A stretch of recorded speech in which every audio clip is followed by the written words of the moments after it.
আলহামদুলিল্লাহ, যাবতীয় প্রশংসা সেই মহান রব্বুল আলামিনের জন্য, যে মহান রব্বুল আলামিন আমাদেরকে আরবি মাস এর শুরুর মাস, আরবি বছরের শুরুর মাস তথা মুহররম মাসের আজকে 10তম দিনে তথা আশুরার দিনেই যত সময়ে মসজিদে এসে ইমামের কাছাকাছি বসে কোরআন এবং সুন্নাহ ভিত্তিক আলোচনা শোনার তৌফিক দান করলেন, সেই মহান রব্বুল আলামিনের দরবারে সাজদাতুশ শুকর জানাই। সকলে জবান খুলে বলি আলহামদুলিল্লাহ। দরুদ ও সালাম বর্ষিত হোক বিশ্ব মানবতার মুক্তির দূত, সমস্ত নবীগণের সর্দার, যিনি আমাদেরকে শিখিয়েছেন ইসলামের প্রত্যেকটা বিধিনিষেধ, প্রত্যেকটি আমল, বিশেষ করে আশুরার দিনে মুহররম মাসে আমাদের করণীয় এবং বর্জনীয় যিনি আমাদেরকে দেখিয়েছেন, তিনি হচ্ছেন আমাদের নবী, সর্বশ্রেষ্ঠ নবী, সর্বশেষ নবী, আখিরি নবী মুহাম্মদুর রাসূলুল্লাহ সাল্লাল্লাহু আলাইহি ওয়াসাল্লাম। তার উপর লক্ষ কোটি দরুদ ও সালাম বর্ষিত হতে থাক। এজন্য সবাই আমার সঙ্গে একবার বলেন আল্লাহুম্মা সাল্লি ওয়া সাল্লিম আলা নবিয়িনা মুহাম্মদ। প্রিয় উপস্থিতি, অতঃপর আমি আপনাদের সম্মুখে দণ্ডায়মান আজকে আশুরা কেন্দ্রিক অথবা মুহররম কেন্দ্রিক আজকে আলোচনা করব। যদিও বা এই আলোচনাটি গত জুমা করার প্রয়োজন ছিল, তবুও ভিন্ন কোনো প্রসঙ্গে গুরুত্বপূর্ণ বিষয়ে আমরা আলোচনা করেছি গত জুমায়। তো আজকে আমরা মুহররম কেন্দ্রিক, মুহররম মাসে করণীয় বর্জনীয় এবং আশুরার দিনে করণীয় বর্জনীয়, সেই সাথে শিয়াদের কর্মকাণ্ডের ব্যাপারে আমরা আপনাদের নিকটে বিস্তারিত আলোকপাত করার চেষ্টা করব ইনশাআল্লাহুল মুস্তাআন। ওমা তৌফিকি ইল্লা বিল্লাহ আলাইহি তাওয়াক্কালতু ওয়া ইলাইহি উনীব। রাব্বিশ রাহ লি সাদরি ওয়া ইয়াসসির লি আমরি ওয়াহলুল উকদাতাম মিন লিসানি ইয়াফকাহু কওলি। সম্মানিত উপস্থিতি, মুহররম শব্দটি হারাম শব্দ থেকে এসেছে। যেভাবে আমরা হারাম কথাটি উল্লেখ করি, হারামের দুইটি অর্থ আপনাদের সামনে যথানিয়মে আমরা উল্লেখ করে এসেছি। হারাম একটি হলো নিষিদ্ধ, আর একটি হারাম শব্দের অর্থ হলো সম্মানিত। হারাম তথা এখানে নিষিদ্ধ উদ্দেশ্য, আর আল্লাহ সুবহানাহু ওয়া তাআলার তার পক্ষ থেকে 4টি মাসকে হারাম করেছেন, তথা এই 4টি মাসে কোনো ধরনের খারাপ কাজে, কোনো ধরনের যুদ্ধ বিগ্রহে, কোনো ধরনের নেতিবাচক কোনো কাজে লিপ্ত হওয়া যাবে না মর্মে আল্লাহ তাআলা পবিত্র কোরআনুল কারিমে বিষয়টি উল্লেখ করেছেন। হারাম থেকেই মুহররম শব্দটি এসেছে, অর্থাৎ হারামকৃত কিংবা হারাম মাস। শাহরুল্লাহিল মুহররম, আল্লাহ তাআলা বলছেন শাহরুল্লাহ, আল্লাহ তাআলার মাস, আল মুহররম, মুহররম, তথা আল্লাহ তাআলার যতগুলো মাস রয়েছে, যে 12টি মাসের মধ্যে 4টি মাস হারাম মাস রয়েছে, এই হারাম 4টি মাসের মধ্যে একটি হারাম মাস হলো মুহররম মাস। এই মুহররম মাসের অনেক ফজিলত ছিল, অনেক ফজিলত এখনও আছে। এই মুহররম মাসে কাফের মুশরিকরা এই মুহররম মাসে রোজা রাখতেন। মুহাম্মদ সাল্লাল্লাহু আলাইহি ওয়াসাল্লাম যখন মক্কা থেকে মদিনায় যান, মদিনায় গিয়ে দেখেন যে কাফের মুশরিকরাও এটা রোজা রাখতেছে, তথা ইহুদিগণও এই আশুরার দিনে রোজা রাখছেন। অথচ মুহাম্মদ সাল্লাল্লাহু আলাইহি ওয়াসাল্লাম যখন মক্কায় অবস্থান করতেন, হাদিস পাবেন তিরমিজি নামে হাদিসের গ্রন্থ, মূল কিতাব, প্রথম খণ্ড, আবু সওম, সিয়াম সংক্রান্ত একটা অধ্যায় পাবেন, অর্থাৎ রোজা সংক্রান্ত একটা অধ্যায় পাবেন। এই অধ্যায়ের 753 নম্বর হাদিস বর্ণনা করছেন আয়েশা রাদিয়াল্লাহু তাআলা আনহা। তিনি বলেন, রাসূল সাল্লাল্লাহু আলাইহি ওয়াসাল্লাম তিনি মুহররম মাসের রোজা পালন করতেন। অনুরূপভাবে কুরাইশগণ, কুরাইশ কারা? মুহাম্মদ সাল্লাল্লাহু আলাইহি ওয়াসাল্লামের বংশকে কুরাইশ বলা হয়। তো কুরাইশগণ, তো কুরাইশ কারা ছিল? পৌত্তলিক তথা মূর্তি পূজক, এরা হলো কুরাইশ। তো কুরাইশগণ তারা আশুরার দিনের রোজা পালন করত, অর্থাৎ মুহররম মাসের 10ম দিন তথা আজকের যে দিন, আজকে মুহররম মাসের 10 তারিখ, আজকের দিনে কুরাইশগণ, পৌত্তলিকগণ, মূর্তি পূজকগণ তারা রোজা রাখতেন। অনুরূপভাবে মুহাম্মদ সাল্লাল্লাহু আলাইহি ওয়াসাল্লাম তিনিও কুরাইশ বংশের অন্তর্ভুক্ত ছিলেন, যার কারণে তিনিও এটা রোজা রেখেছেন। রাখার পরে তিনি মদিনায় যখন চলে গেলেন, মদিনায় চলে যাওয়ার পর তিনি দেখলেন কাফের মুশরিকগণ তথা ইহুদিগণ তারাও এই মুহররম মাসের 10মতম দিনে রোজা রাখতেন। তাদেরকে জিজ্ঞাসা করলেন আল্লাহর নবী, তোমরা এই দিনে কেন রোজা রাখো? আমি তো মক্কায় ছিলাম, পৌত্তলিকগণ এটা রোজা রাখতো, কুরাইশগণ এটা রোজা রাখতো, এজন্য আমি রাখি, তো তোমরা কেন রাখো? তখন ইহুদিগণ বললেন, এই দিনে মুসা আলাইহিস সালামকে আল্লাহ সুবহানাহু ওয়া তাআলা ফিরাউনের কবল থেকে রক্ষা করেছেন, যার কারণে মুসা আলাইহিস সালাম এই দিন শুকরিয়া বাবদ আল্লাহ তাআলার প্রশংসা আদায় করবে, এজন্য এই দিনে রোজা রাখতেন। তো আমরা মুসা আলাইহিস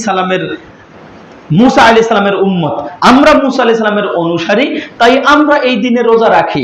মুহাম্মদ সাল্লাল্লাহু আলাইহি সাল্লাম বললেন, আরে মুসা আলাইহিস সালামের উত্তম অনুসারী হলাম আমরা, আমি নবী মুহাম্মদ উত্তম অনুসারী, অতএব তোমাদের চেয়ে আমার হক অনেক বেশি।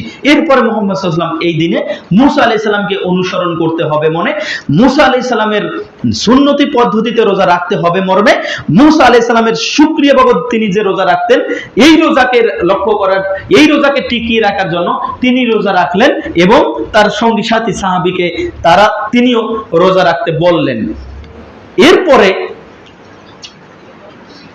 এরপরে মুহাম্মদ সাল্লাল্লাহু আলাইহি সাল্লামকে সাহাবায়ে কেরাম বলেন, আল্লাহর নবী, ইহুদিগণ তো একটা রোজা রাখে, আর আপনি তো আমাদেরকে ইহুদিদের বিরোধিতা করতে বলেছেন, তো আমরা কি তাহলে একটাই রোজা রাখবো? মুহাম্মদ সাল্লাল্লাহু আলাইহি সাল্লাম বললেন যে ইহুদির যে কোনো মূল্যে ইহুদির বিরোধিতা করতে হবে, এজন্য আগামী বছর যদি আমি বেঁচে থাকি তাহলে আগামী বছর 9-10 রোজা পালন করব।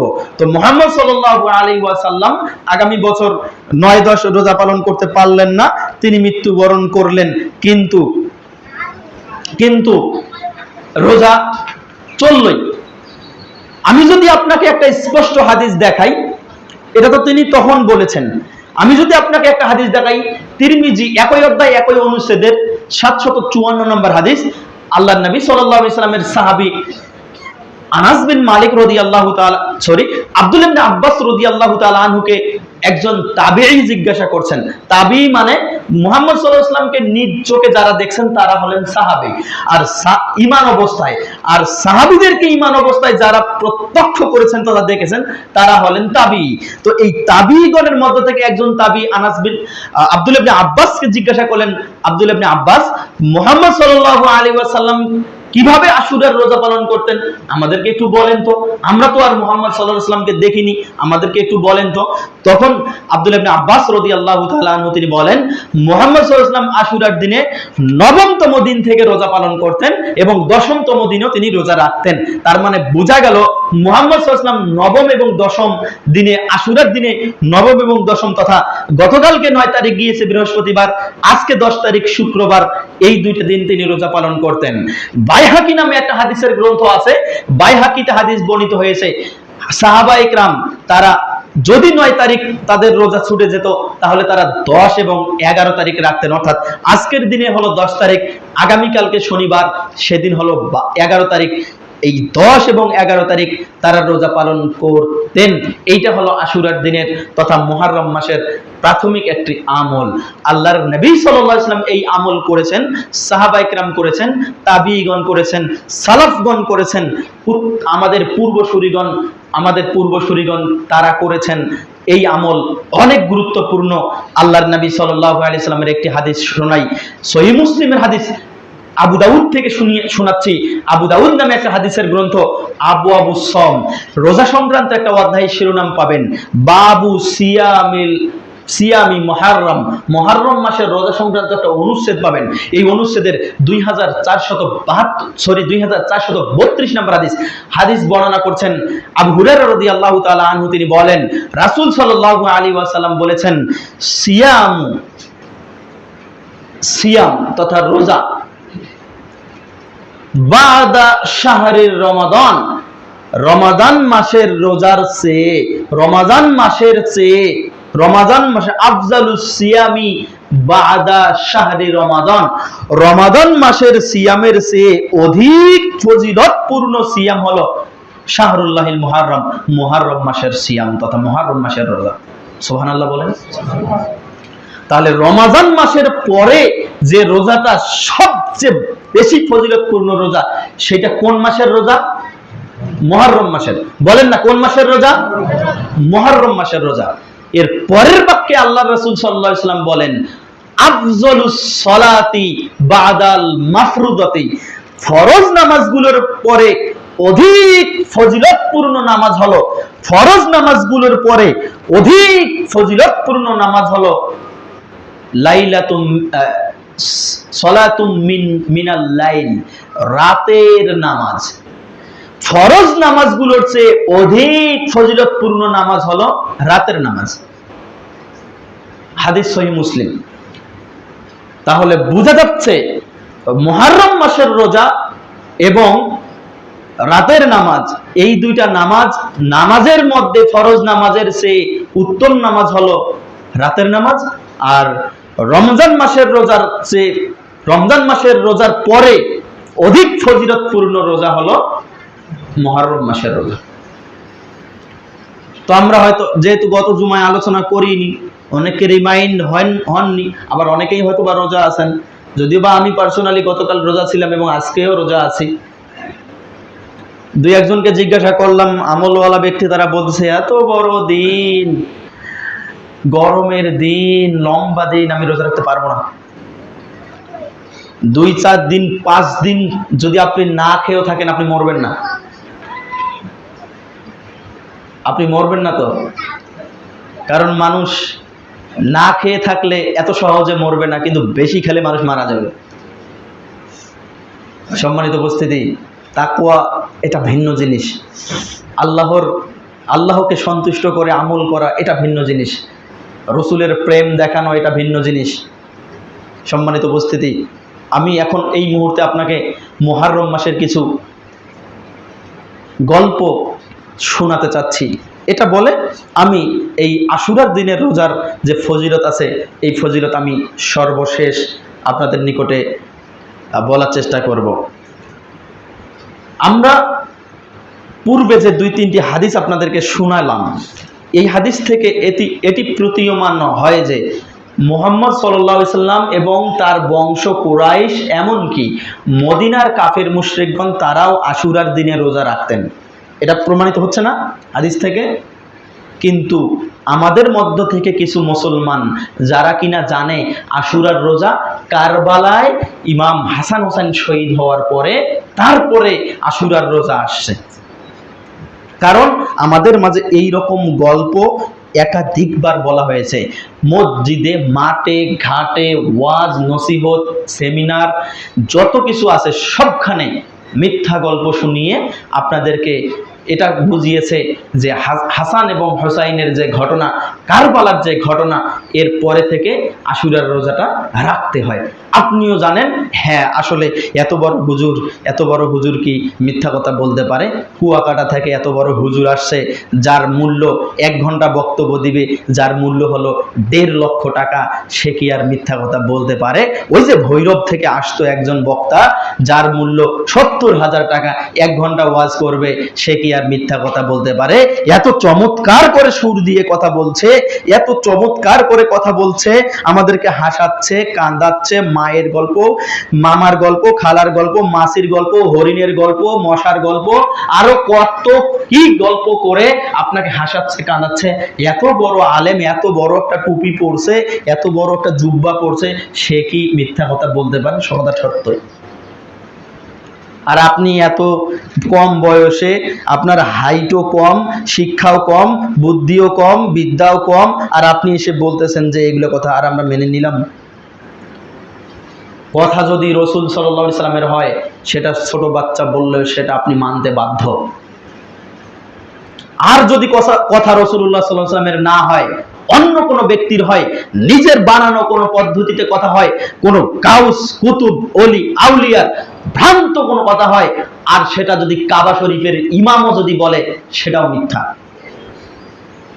কাবার গিলাফ ধরছে এভাবে, এইরকম করে কাবার গিলাফ ধরছে, ধরার পরে বলতেছে যে এই ঘটনাটা রসুল বলেছে। এই কথা বলার পরে যদি ওইটাকে রিসার্চ করে, গবেষণা করে, তথ্য উপাত্ত উদ্ঘাটন করে যদি দেখা যায় যে এই কথাটা রসুল বলে নাই, কাবা ঘরে ধরে বলার পরেও ওই কথাটা মিথ্যা, যদি কিনা সেটা কোরআন এবং হাদিসে না থাকে ওটা মিথ্যা, যতই সুন্দর হোক না কেন ওটা মিথ্যা।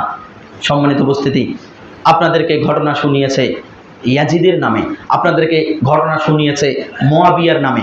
মুয়াবিয়া রাদিয়াল্লাহু তাআলা আনহু তিনি একজন রাসূলের সাহাবী, তিনি একজন জলিলুল কদর সাহাবী, যাকে কিনা এই শিয়া গোষ্ঠীদের মধ্য থেকে একটা গোষ্ঠী তারা কাফের মুশরিক মনে করে, যাকে কিনা শিয়া গোষ্ঠীদের মধ্য থেকে এক ধরনের গোষ্ঠী, শিয়া গোষ্ঠীদের মধ্য থেকে এক ধরনের শিয়া যারা কিনা আবু বকর রাদিয়াল্লাহু তাআলা আনহু, আয়েশা রাদিয়াল্লাহু তাআলা আনহা, উমর রাদিয়াল্লাহু তাআলা আনহুকে এরা জাহান্নামী মনে করে। নাউজুবিল্লাহ।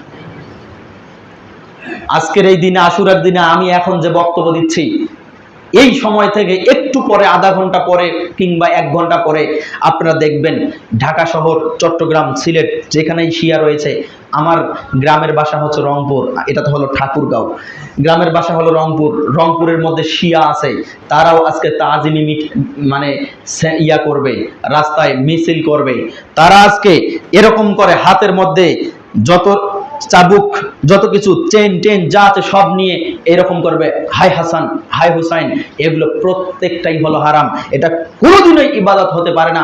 যে ইবাদত আপনাকে রক্ত ঝরায়, যে ইবাদত আপনাকে শারীরিকভাবে কষ্ট দেয়, এটার নাম ইবাদত নয়, এটার নাম হলো অন্য কিছু। এ আমল কোথায় ছিল? এই আমল নবী মুহাম্মদ সাল্লাল্লাহু আলাইহি ওয়াসাল্লাম করেন এবং সাহাবা ইকরাম করেন নাই। মুহাম্মদ সাল্লাল্লাহু আলাইহি ওয়াসাল্লাম করেন এবং সাহাবা ইকরাম করেন নাই, এমন কোন আমলের নাম হলো বিদআত। যা মুহাম্মদ সাল্লাল্লাহু আলাইহি ওয়াসাল্লাম করেন নাই এবং তার সাহাবা ইকরাম করেন নাই, এটার নাম হলো বিদআত, সেটা যতই সুন্দর হোক না কেন। আয়েশা রাদিয়াল্লাহু তাআলা আনহা বলেন, রাসূল সাল্লাল্লাহু আলাইহি ওয়াসাল্লাম বলেছেন, মা আহদাসা ফি আমরিনা মা হাদা মা লাইসা মিনহু ফাহুয়া রাদ্দুন। যা আমি বলিনি এবং আমার সাহাবা ইকরাম করেনি, আমি করিনি এবং সাহাবা ইকরাম করেনি, তা যদি অন্য কেউ করে, এটা হলো বিদআত, এটা প্রত্যাখ্যাত, ফাহুয়া রাদ্দুন, তা হলো প্রত্যাখ্যাত, এটা হলো বাতিল। সম্মানিত উপস্থিতি, অতএব রাসূল সাল্লাল্লাহু আলাইহি ওয়াসাল্লাম যা করেছেন তা আমরা করব, রাসূল সাল্লাল্লাহু আলাইহি ওয়াসাল্লাম এবং সাহাবা ইকরাম যা করেছেন তা আমরা করব। রাসূল এবং সাহাবা ইকরাম যা করেননি তা আমরা করলে সেটা আমলের নামে ভ্রান্ত আমল হিসাবে পরিগণিত হবে। সম্মানিত উপস্থিতি, তারা বলে যে ঘটনাটা যদি আমি সম্পূর্ণটাই বলি তাহলে সময় হবে না, একটু সারসংক্ষেপ আপনাদের সামনে উল্লেখ করতে চাই। আলী রাদিয়াল্লাহু তাআলা আনহু মৃত্যুবরণ করার পর, অর্থাৎ খেলাফত 32 বছর চলল, মুহাম্মদ সাল্লাল্লাহু আলাইহি ওয়াসাল্লাম মৃত্যুর 32 বছর হলো। 32 বছর হওয়ার পরে কে হবে এই মুসলিম জাহানের খলিফা, এটা নিয়ে একটা দ্বন্দ্ব। একদল আব্দুল্লাহ ইবনে জুবাইরের দিকে চলে গেল, আর একদল বলল যে না, আলী রাদিয়াল্লাহু তাআলা আনহু, আলী রাদিয়াল্লাহু তাআলা আনহু হলেন মুহাম্মদ সাল্লাল্লাহু আলাইহি ওয়াসাল্লামের জামাই এবং চাচাতো ভাই, সেই হিসাবে আলী রাদিয়াল্লাহু তাআলা আনহু হলো রাসূল সাল্লাল্লাহু আলাইহি ওয়াসাল্লামের নিকটবর্তী আহলে বাইত। আহলে বাইতের মধ্য থেকে আরেকজন হলো আলী রাদিয়াল্লাহু তাআলা আনহুর ছেলে হাসান এবং হুসাইন। অতএব হাসান এবং হুসাইনের মধ্য থেকে যে কোনো একজনকে খলিফার দায়িত্ব নিতে হবে। এইদিকে আলী রাদিয়াল্লাহু তাআলা আনহু তিনি কোনো ধরনের ইঙ্গিত বহন করে যাননি যে আমার মৃত্যুর পরবর্তীতে কে খলিফা হবে। মুসলিম বিশ্ব, মুসলিম জাহান অনেক বড় হয়ে গেল, মুসলমানদের ভূখণ্ড অনেক বড় হয়ে গেল, ভিন্ন ভিন্ন জায়গায় দায়িত্বশীলের প্রয়োজন।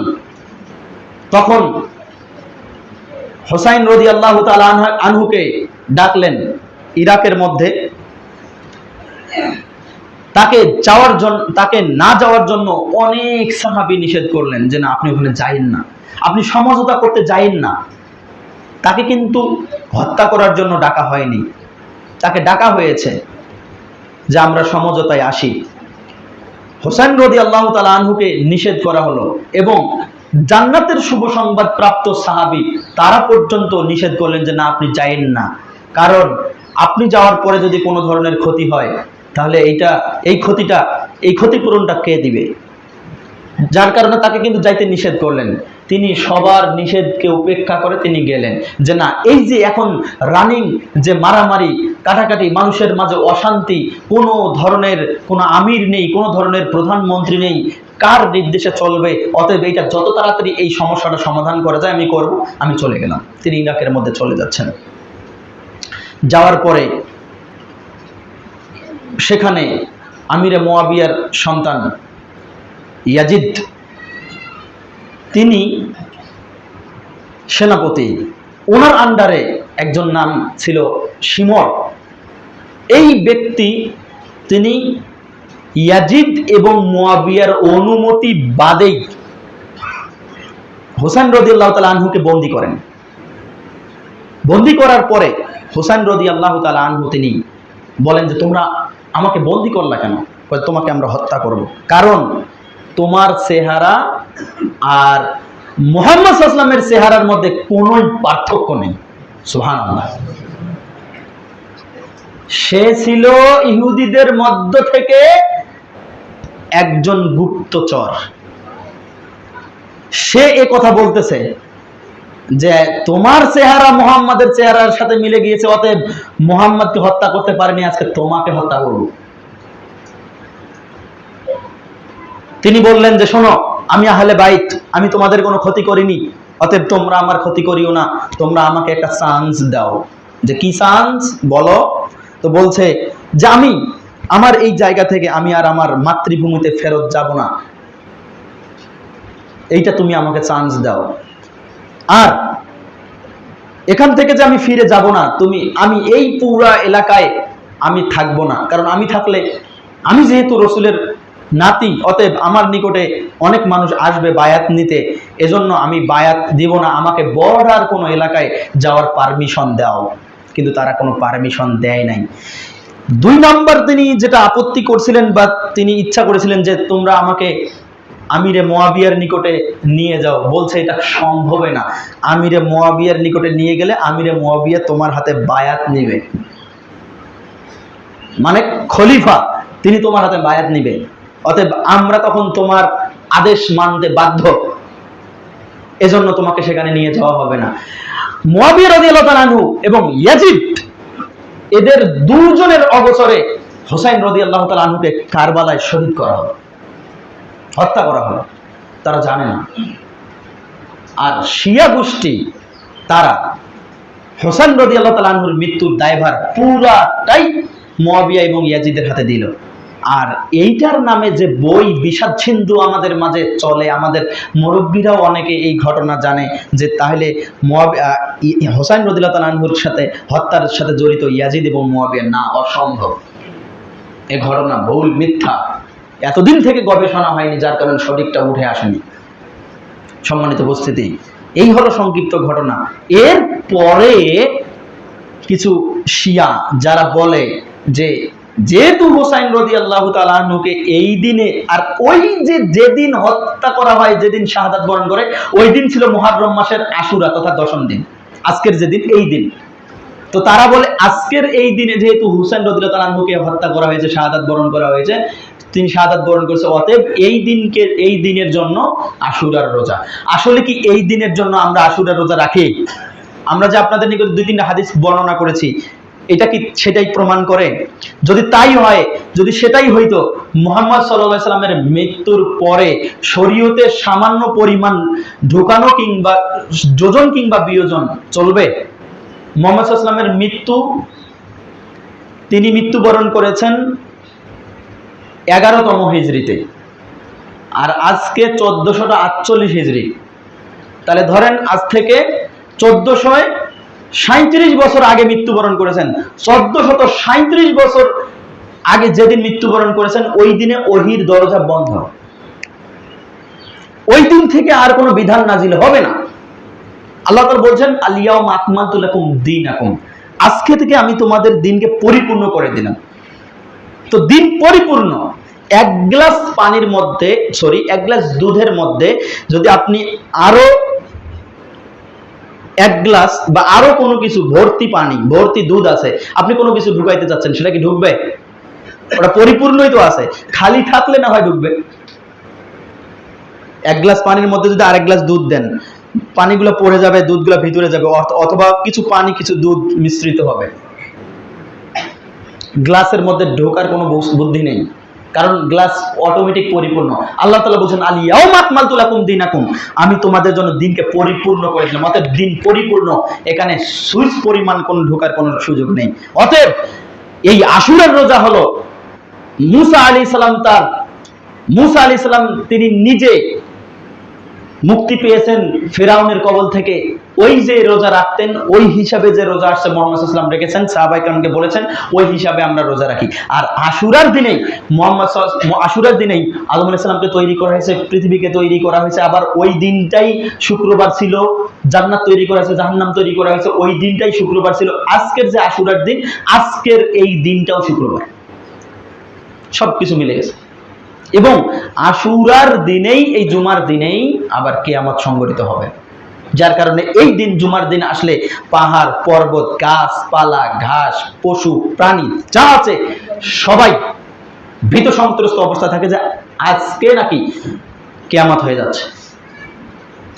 সম্মানিত উপস্থিতি, বলছিলাম আশুরার রোজা এত বেশি গুরুত্বপূর্ণ যে আমরা হয়তোবা যারা রাখতে পারিনি, আজকে নিয়ত করব আগামী বছর আমরা আশুরার রোজা রাখবো ইনশাআল্লাহ। আল্লাহ তুমি আমাদের তৌফিক দান করো, আল্লাহুম্মা আমিন। হাদিস বলছি, আবু দাউদ নামে একটা হাদিসের গ্রন্থ, হাদিস আবু সম, রোজা রাখা সংক্রান্ত একটা অধ্যায়, এই অধ্যায়ের 2429 নম্বর হাদিস, যে হাদিসটা পূর্বে বললাম। আবু হুরায়রা রাদিয়াল্লাহু তাআলা আনহু বলেন, রাসূল সাল্লাল্লাহু আলাইহি ওয়াসাল্লাম বলেছেন, আফজালুস সিয়ামি বাদা শাহরুর রমাদানা, রমাদান মাসের পরের সবচেয়ে গুরুত্বপূর্ণ, সবচেয়ে ফজিলতপূর্ণ রোজা হলো শাহরুল্লাহিল মুহাররম, মুহাররম মাসের রোজা। সম্মানিত উপস্থিতি, আবু কাতাদা রাদিয়াল্লাহু তাআলা আনহু বলেন, রাসূল সাল্লাল্লাহু আলাইহি ওয়াসাল্লাম বলেছেন, হাদিস পাবেন তিরমিজি আবু সম, রোজা রাখা সংক্রান্ত একটা অধ্যায়, 752 নম্বর হাদিস।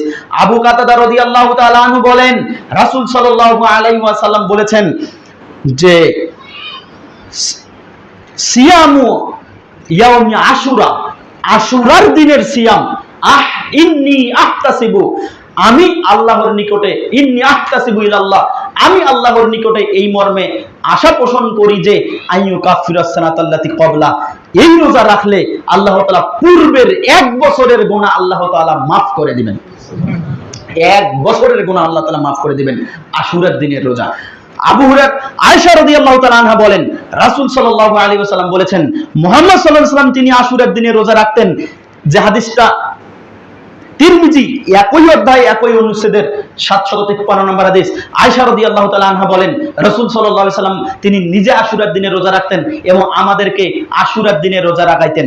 আর যখনই রমাদান মাসের রোজা ফরজ হয়ে গেল, তখন তিনি আশুরার রোজাকে ঐচ্ছিক করে দিলেন, তোমাদের মধ্যে যাদের ইচ্ছা তোমরা রাখো, আর তোমাদের মধ্যে যাদের ইচ্ছা তোমরা না রাখো। কিন্তু মুহাম্মদ সাল্লাল্লাহু আলাইহি ওয়াসাল্লাম তিনি এই দিনের রোজা রাখতেন, কারণ এই দিনের রোজা রাখলে পূর্বের 1 বছরের গুনাহ আল্লাহ তাআলা maaf করে দিবেন। আবু উমামা রাদিয়াল্লাহু তাআলা আনহুর আরেকটা হাদিস শোনাতে যাচ্ছি, মিশকাতুল মাসাবি কিতাবুস সাওম, রোজা সংক্রান্ত একটা অধ্যায় পাবেন। এই অধ্যায়ে বাবু সিয়ামিত তাতাউই, নফল সিয়াম সংক্রান্ত একটা অনুচ্ছেদ পাবেন, 2064 নম্বর হাদিস। হাদিস বর্ণনা করেছেন আবু কাতাদা রাদিয়াল্লাহু, আবু উমামা রাদিয়াল্লাহু তাআলা আনহু, তিনি বলেন, রাসূল সাল্লাল্লাহু আলাইহি ওয়াসাল্লাম বলেছেন, মান সামা ইয়াওমান ফি সাবিলিল্লাহ, যে ব্যক্তি আল্লাহকে সন্তুষ্ট করার জন্য একদিন রোজা রাখে, বাদা জাআলাল্লাহু ওয়াজআহু খান্দাকান, ওই ব্যক্তির জন্য আল্লাহ তাআলা একটা পরিখা খনন করে, একটা গর্ত খনন করে, কি কামা বাইনাস সামাই ওয়াল আরজ, আসমান এবং জমিনের যত দূরত্ব রয়েছে ওই ব্যক্তি থেকে আল্লাহ তাআলা জাহান্নাম আর ওই ব্যক্তির মাঝে এত বড়, এত বিশাল একটা গর্ত খনন করে দেন। সুবহানাল্লাহ বললেন না? বুঝতে পারেন নাই? আল্লাহ নবী সাল্লাল্লাহু আলাইহি ওয়াসাল্লাম বলছেন যে দুনিয়ার জমিন থেকে দুনিয়ার আসমান পর্যন্ত যে দূরত্ব রয়েছে এটা হলো 500 বছরের দূরত্ব। একটা দ্রুতগামী ঘোড়া 500 বছর গেলে যত হাজার, যত লক্ষ কোটি কিলোমিটার হবে, দুনিয়ার জমিন থেকে আসমান পর্যন্ত এত এত এত এত হলো দূরত্ব। তাহলে একদিন যদি কোনো ব্যক্তি আল্লাহকে সন্তুষ্ট করার জন্য রোজা রাখে, ওই ব্যক্তিকে আল্লাহ তাআলা জাহান্নাম থেকে 500 বছরের রাস্তায় দূরে রাখবেন। সুবহানাল্লাহ। সম্মানিত উপস্থিতি, আল্লাহ নবী সাল্লাল্লাহু আলাইহি ওয়াসাল্লাম বলছেন, আল্লাহ তাআলা বলেন, তা তো হাদিসে কুদসি, আস-সাওমু লি, রোজা হলো আমার জন্য, ওয়ান আজজি বিহি, আর এর প্রতিদান আমি নিজ হাতে দিব। আল্লাহ তাআলা কি দিবেন এটা আল্লাহই ভালো জানেন। সম্মানিত উপস্থিতি, রোজাদার ব্যক্তির জন্য জান্নাতের মধ্যে একটা দরজা থাকবে, যে দরজার নাম থাকবে রাইয়ান। এই রাইয়ান নামক দরজা দিয়ে কেবলমাত্র রোজাদার ব্যক্তিরাই, যারা আল্লাহকে সন্তুষ্ট করার জন্য রোজা রাখতো, তারাই এই রাইয়ান নামক দরজা দিয়ে প্রবেশ করবেন। সম্মানিত উপস্থিতি, অতএব আমি আপনাদেরকে উদাত্ত আহ্বান জানাচ্ছি, যারা এই আশুরার রোজা পালন করতে পারলেন না, আগামী বছর আল্লাহকে সন্তুষ্ট করার জন্য, বিগত 1 বছরের গুনাহ মাফ করার জন্য, সবচেয়ে রমাদান মাসের ফজিলতপূর্ণ, রমাদান মাসের পরে সবচেয়ে ফজিলতপূর্ণ রোজাকে উপভোগ করার জন্য যেই রোজাটা পালন করবেন, সেটা হচ্ছে আশুরার রোজা। 9 তারিখ, 9 এবং 10 তারিখ, অথবা 10 অথবা 11 তারিখ আপনারা রোজা রাখবেন। আল্লাহ তাআলা আপনাদের রোজা রাখার তৌফিক দান করুন। আল্লাহুম্মা আমিন। আলহামদুলিল্লাহি ওয়াহদা ওয়াসসালাতু ওয়াসসালামু আলা মান লা নাবিয়্যা বা'দা ওয়া আলা আলিহি ওয়া আসহাবিহি ওয়া মান তাবিআহুম বিইহসানিন ইলা ইয়াউমিদ্দিন, আম্মা বা'দ। আল্লাহুম্মা সাল্লি আলা মুহাম্মাদ ওয়া আলা আলি মুহাম্মাদ কামা সাল্লাইতা আলা ইব্রাহিম ওয়া আলা আলি ইব্রাহিম ইন্নাকা হামিদুম মাজিদ। আল্লাহুম্মা বারিক আলা মুহাম্মাদ ওয়া আলা আলি মুহাম্মাদ কামা বারাকতা আলা ইব্রাহিম ওয়া আলা আলি ইব্রাহিম ইন্নাকা হামিদুম মাজিদ। রাব্বিরহামহুমা কামা রাব্বায়ানি সগীরা, রাব্বিরহামহুমা কামা রাব্বায়ানি সগীরা। সুবহান রাব্বিকা রাব্বিল ইজ্জাতি আম্মা ইয়াসিফুন ওয়া সালামুন আলাল মুরসালিন ওয়ালহামদুলিল্লাহি রাব্বিল আলামিন।